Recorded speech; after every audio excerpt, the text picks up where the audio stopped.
Hello, and thank you for joining me again today on the Finding Hope After Loss podcast. In today's episode, I'm joined by Sara Sharpe, who's the mom to Mae Jones. Sara shares the story of her daughter Everly's life, the unimaginable grief of losing her at just 9 months old, and the reality of waiting for answers and justice after her death. We talk about the different layers of trauma that can come with sudden loss, how grief changes you as a person, and the heartbreak of navigating an active investigation while mourning your child.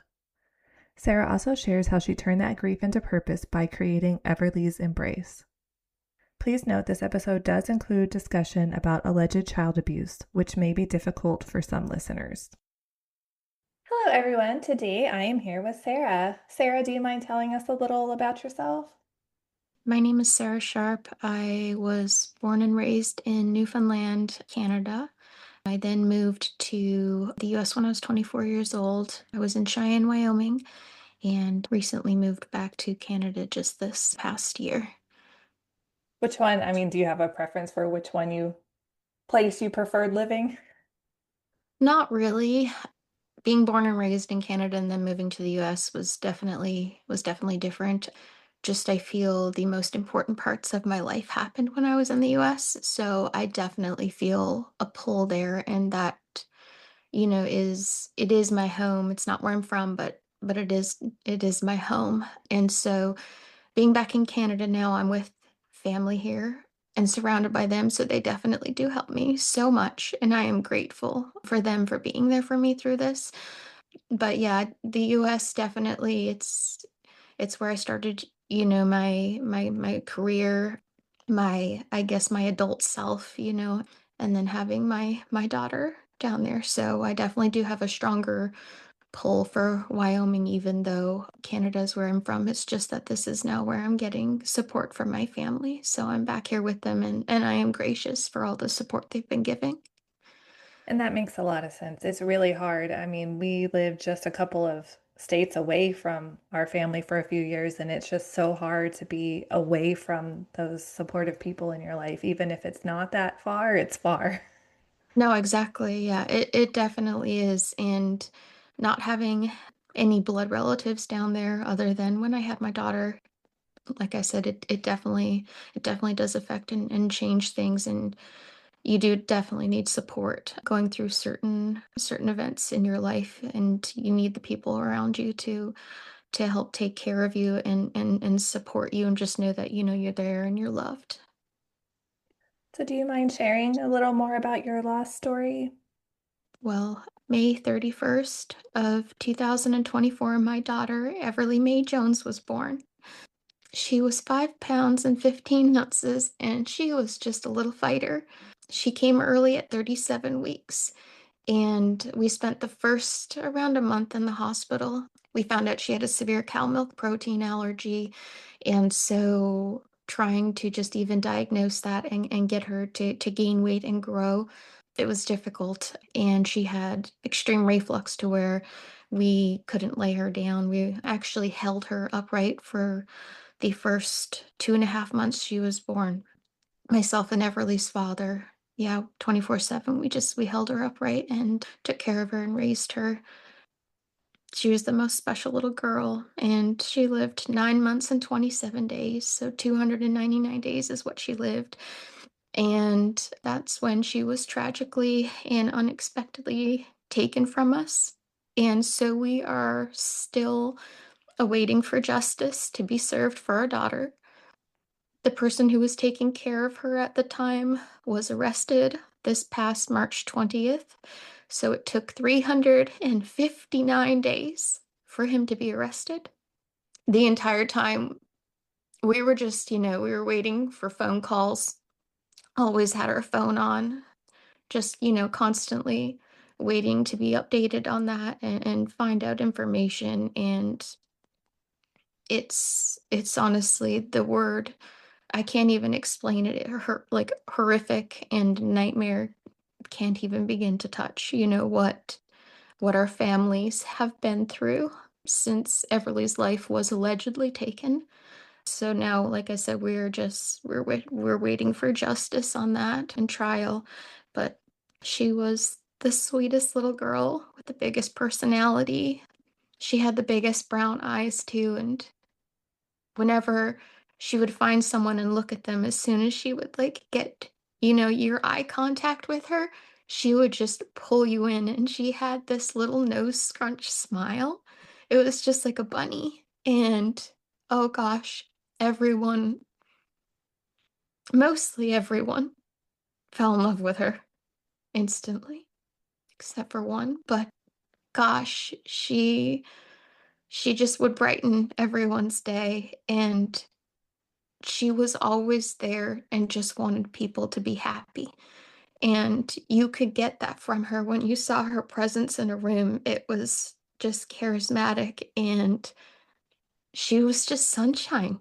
She was absolutely sunshine in this world, and always inquisitive, always wanting to learn new things. She loved watching little budgie birds fly at the pet store. I'd take her in there, and pears, were her favorite food. She loved nature so much and going for walks, and she just appreciated all those small little things, even just like flowers. She would just look at them like they're the most beautiful thing she's ever seen. But yeah, that's my daughter. She was a little fighter, and she never gave up in her life. And honestly, I felt like she was the kind of person that this world needs more of. So it's just been an absolute like tragedy. Is not, like I said, I can't even think of a word to describe what it is and what it feels like for her life to have been cut short and unwillingly taken without her consent, without my consent, her father's consent. And nobody wanted this or ever imagined or dreamed of this. And like I said, now we await for justice and hope that that happens. Do you feel like that? I mean, I feel like that would just add another layer onto your grief too, is having to wait for, I mean, I know everybody is supposed to get a fair trial and all that, but it's like in some of these cases, it seems like they don't deserve it, you know? And it's like you just have to wait for them to do Yeah. whatever they're doing. Yeah, no, exactly. And that's what this has felt like. We were just always so in the dark with everything because you don't going through investigations and stuff, they can't really tell you a lot, and they still can't tell you a lot.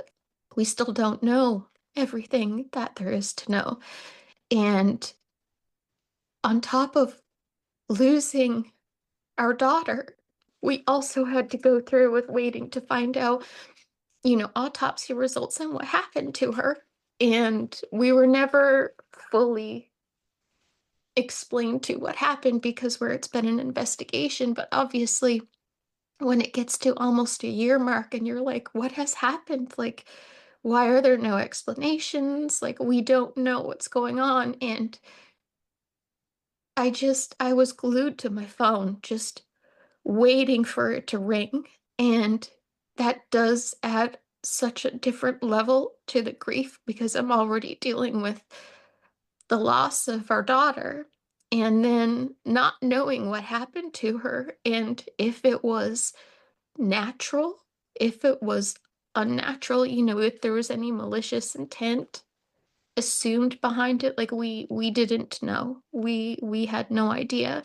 And and now that, he has been arrested, this man, now I sit waiting by my phone for a different reason, and I don't want it to ring now because if it rings, it's just like, does that mean that he got out on bail? Like, is he free? I think about, the safety of other children, including his own children, because he has three children of his own, and it's just now it's a different, I guess, level of anxiety and stress because all we want is justice for our daughter, and we've been waiting so long, and we still have a long time to wait.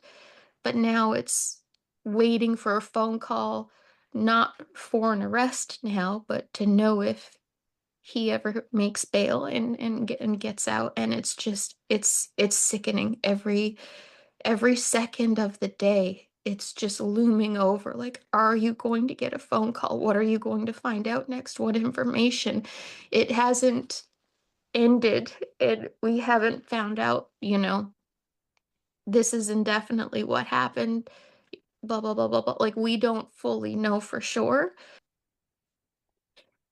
I always thought if it was just not just a medical reason, but if there was some scientific medical reasoning towards what happened to my daughter, like, I could try to start accepting it.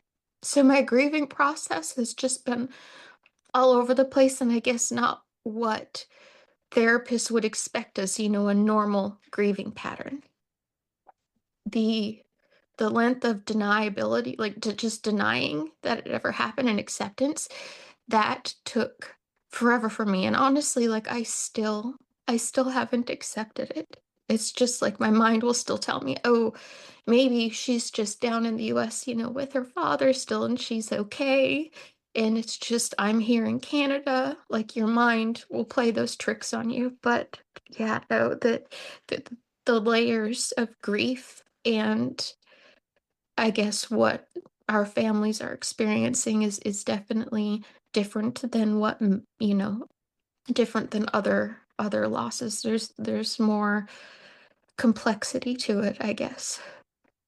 And I feel like it's one of those things where you want the phone call because you want the information, but you also, like you said, don't want the phone call because you don't want the information. It's kind of that double-edged sword thing. And yeah, I can't imagine having to, I feel like you can't fully grieve until, justice is served. I feel like you can't, like it's almost put on hold.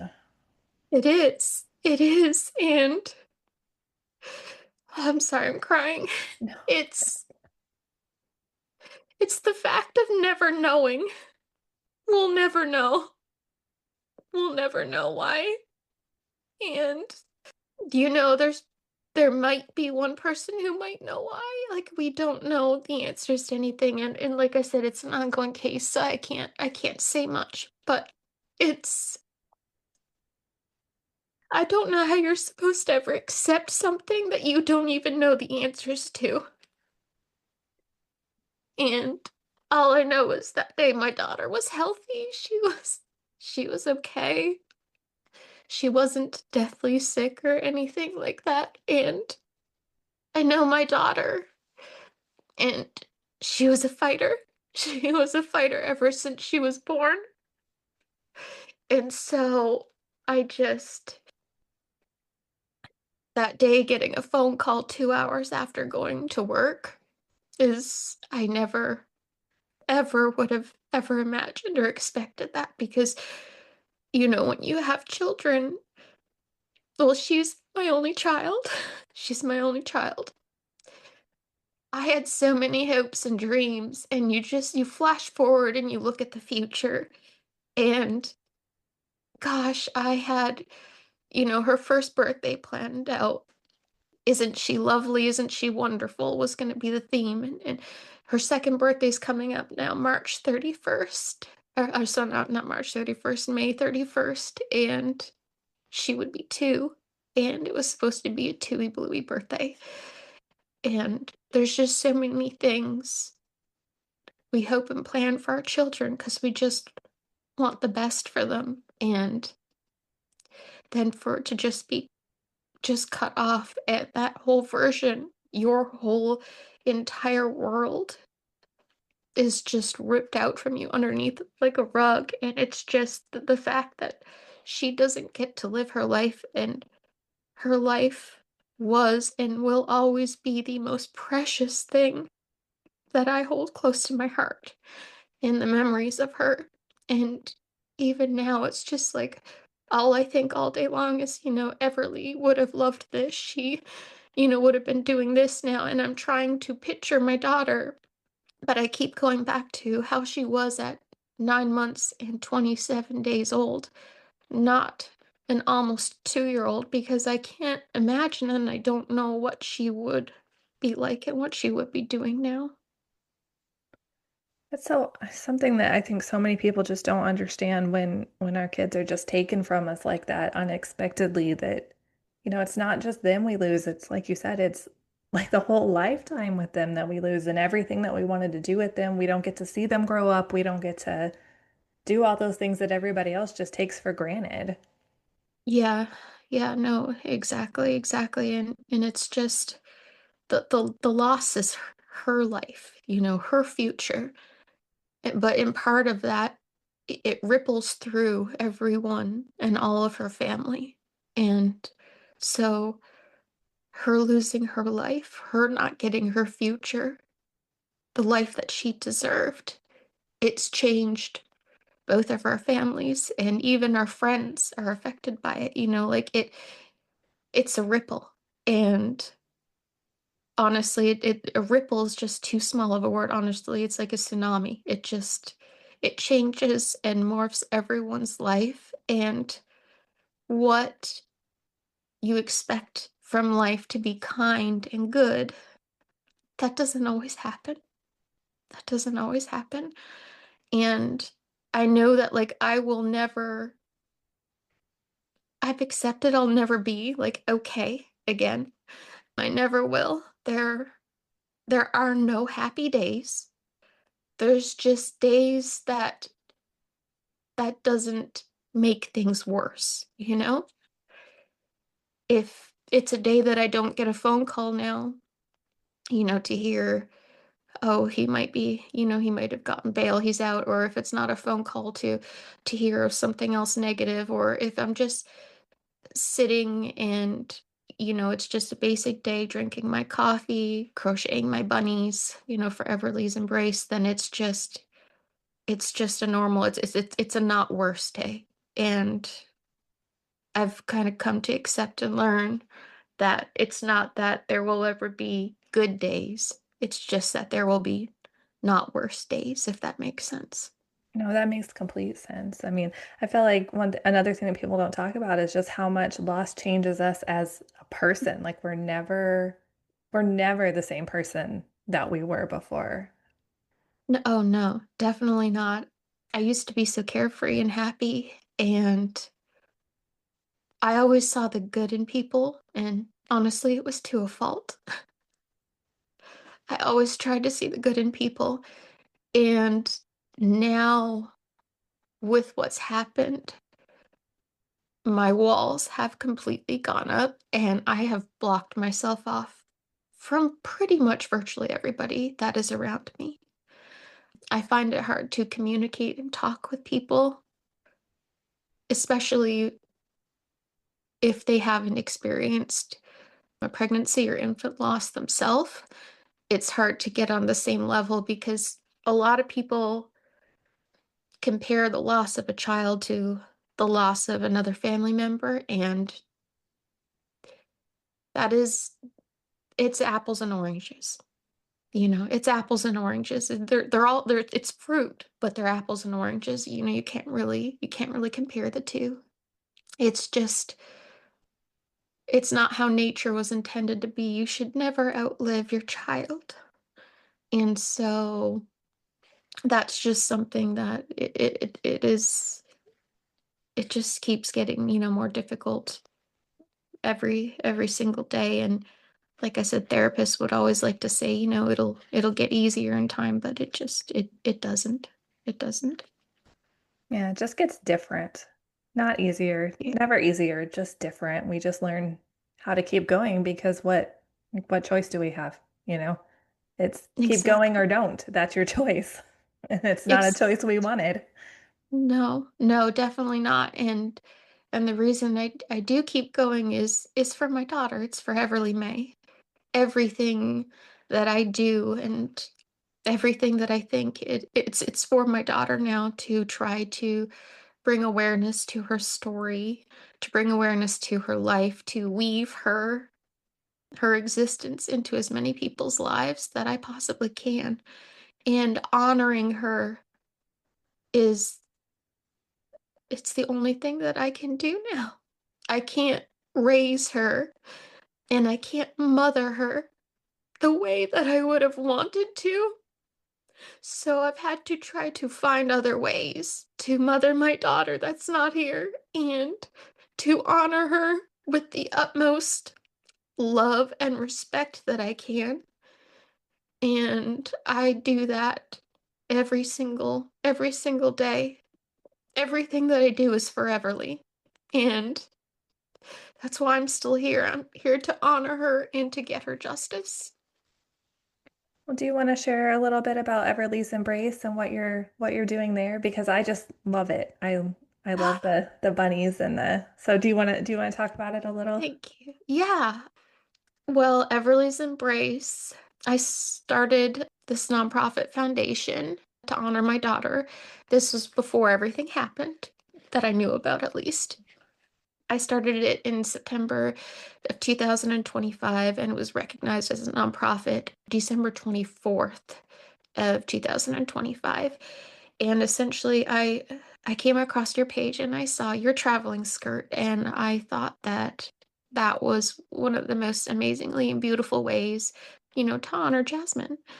And it just resonated with me so much. And how I mentioned Everly would smile and scrunch up her nose like a little bunny. I always just associated her with a little bunny, and I'd always call her my little bunny. She would smile so much and scrunch her nose. So I started sending these little crochet bunnies around the world. And so they've been to so many different countries, states, and provinces. They've been almost all across Canada. They've probably been to half of the US states now.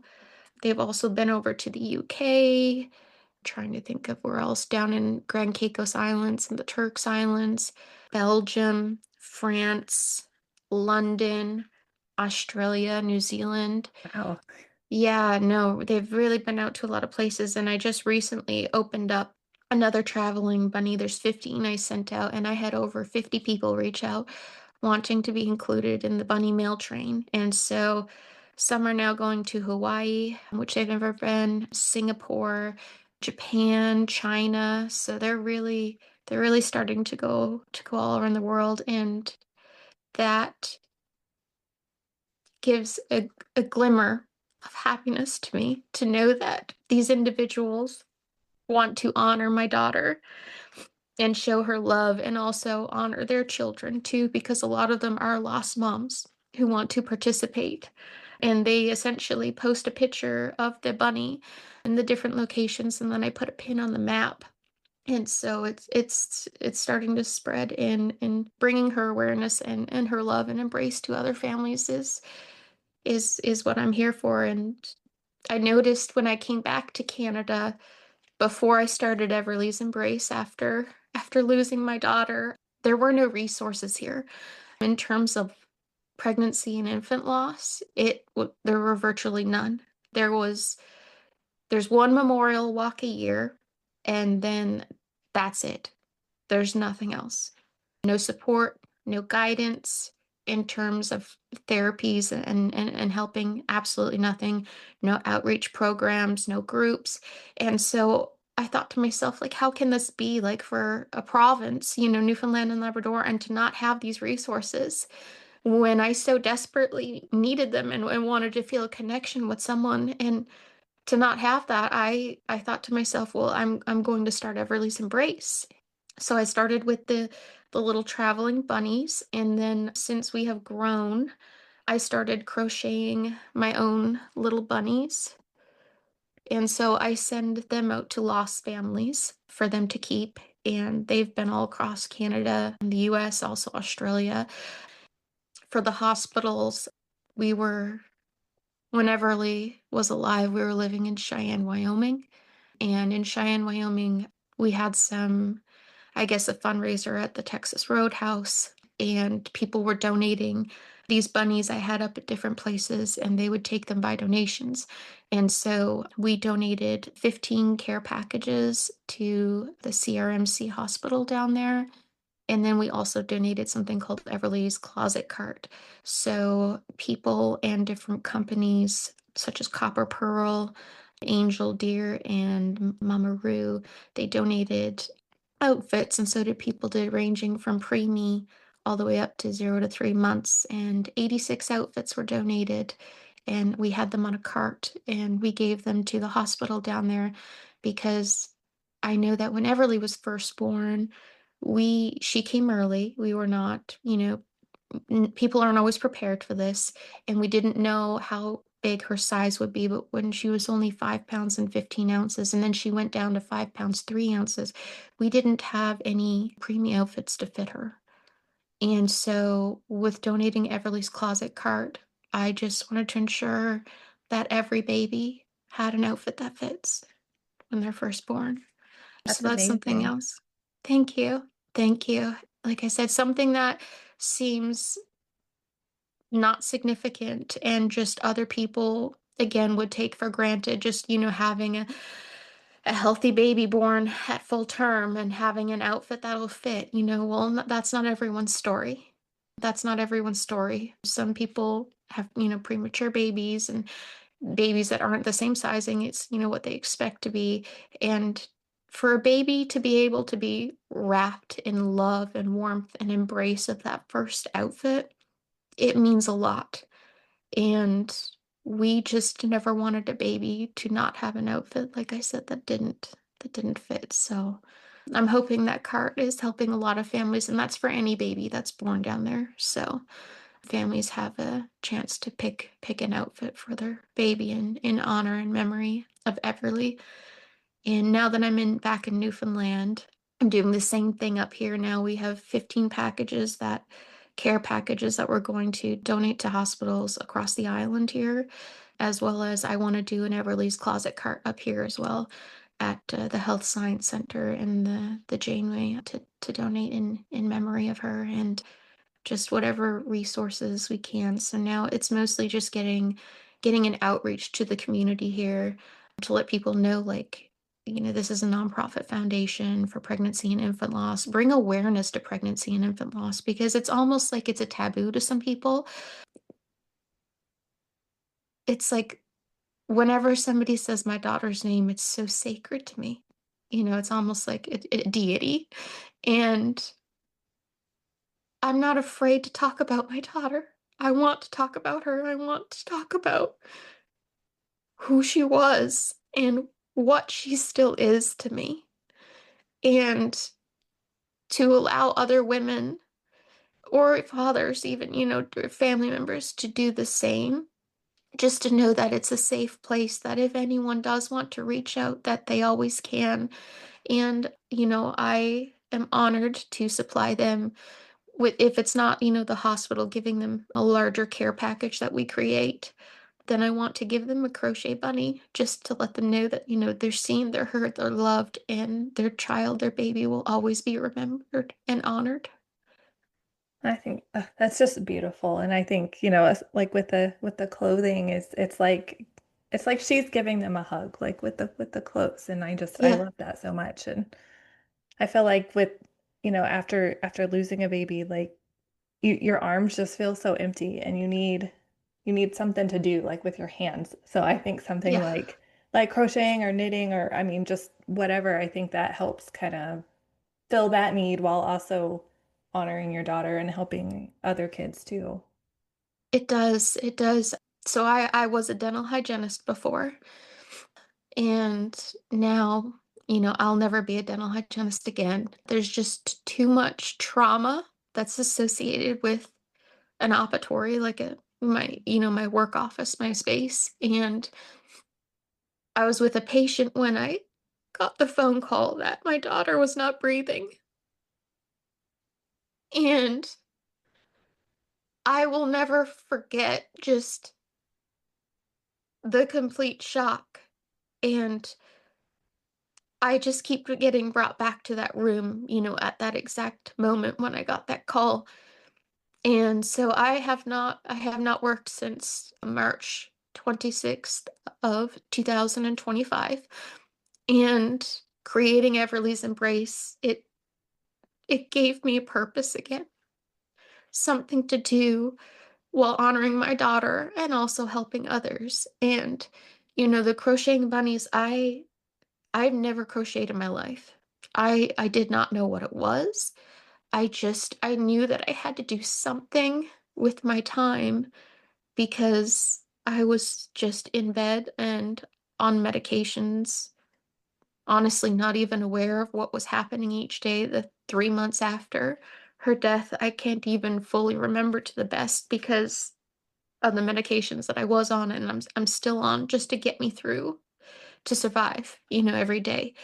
And when I picked up the crochet hook and I tried to learn how to crochet these little bunnies, oh gosh, it was so difficult because the pattern that I bought was in Russian and I don't know Russian.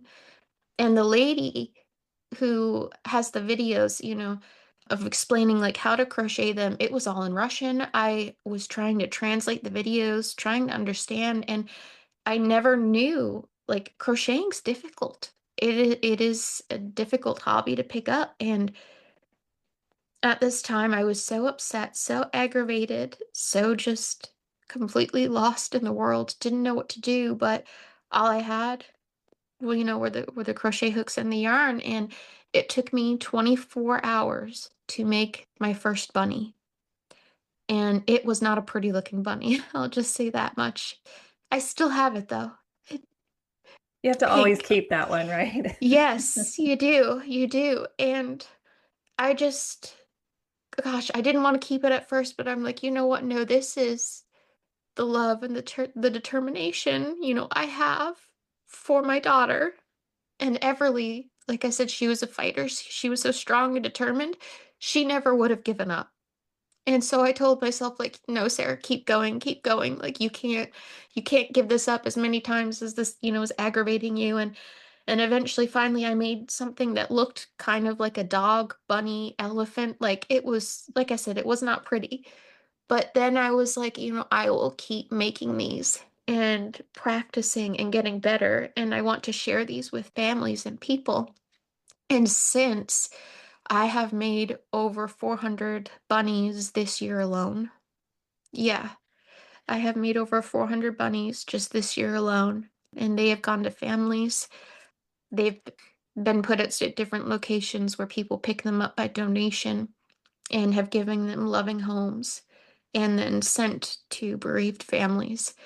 And so every day I crochet some, sometimes I crochet with just one, sometimes it's three, sometimes I spend 8 hours just crocheting these bunnies, trying to have enough to support and give. And the foundation also gives these bunnies to other nonprofits as well. Sailor's Story is one of them that I try to support for their care packages to include a bunny. I was Ezra's Embrace, and now there's another one that I'm trying to partner with to send bunnies to when I'm able, because it's just me. It's just me making them, and like I said, they take around an hour each to make one of them. So Well, I think you do a good job at them now. You've had a lot of practice, so they look they thank look you. really great. Yeah, no, thank you. I appreciate it. I appreciate it. Well, is there anything else that you would like to share or add about anything? Not really. I mean, I guess I just want to bring awareness to people to just be mindful of who they leave their babies in the care of, even if it's somebody who seems so decorated on paper, such as, a father of other children, a first responder, a firefighter, an EMT, business owner. And even if what you see is only love, care, and intent, it's just be mindful of who you leave your children with because you never know. You never truly know. And in regards to that, it's stuff, can happen without you being aware. And our babies might act completely normal and look perfectly healthy and okay and smiling and happy and moving, but there might be things happening that you don't know. And so that's just one takeaway that, I just want everyone to know and to think of. Well, if people are interested in connecting with Everly's Embrace, do you have a website or just social media? Yes, yeah, I do. So it's www.everlysembrace.com. There's a lot of different pages on there, resources talking about the bunny mail train, the bunnies that I mail out as well, care packages. And then I'm also writing and illustrating a book. It's called The Eternal Meadow. And this book, what it includes is it's the story of a little bunny rabbit named Everly and her mama, and how she has to go and take care of this eternal meadow. And in the eternal meadow, there are flowers that she has to help bloom. And every single one of these flowers, at the end of the book, it's included. I add every baby's name that wants, well, their family wants them to be included. So I have over 308 names right now of babies and flowers to represent them. And then in the book, they will have their own individually drawn flower that will be somewhere in the eternal meadow that Everly always, the little bunny, helps these flowers keep blooming and honor and remember them. So that's another thing that I'm working on, hoping to get it out in production and printed later this summer. In terms of Facebook, there's Everly's Embrace, which is her bunny traveling page. And then there's Everly's Embrace Foundation, which is her foundation page. And then we also have Everly's Embrace on Instagram as well. Well, thank you so much for coming on and sharing your story today. Yeah, thank you so much for having me, Sarah, and letting me talk to you about Everly and Everly's Embrace Foundation, what we're trying to do. It's an honor to always talk about my daughter and to share her story and to let others know and be aware. So I truly appreciate it. Thank you so much to Sara for sharing Everly Mae's life and her legacy with us. Sara's love for Everly shines through every part of this conversation, from the way she speaks about her daughter to the work she is doing through Everly's Embrace to help support other grieving families around the world. And as always, if you've been enjoying the podcast, please consider leaving a review on Apple or Spotify. It really helps more lost parents find these conversations. Thank you so much for tuning in, and remember, we are all in this together.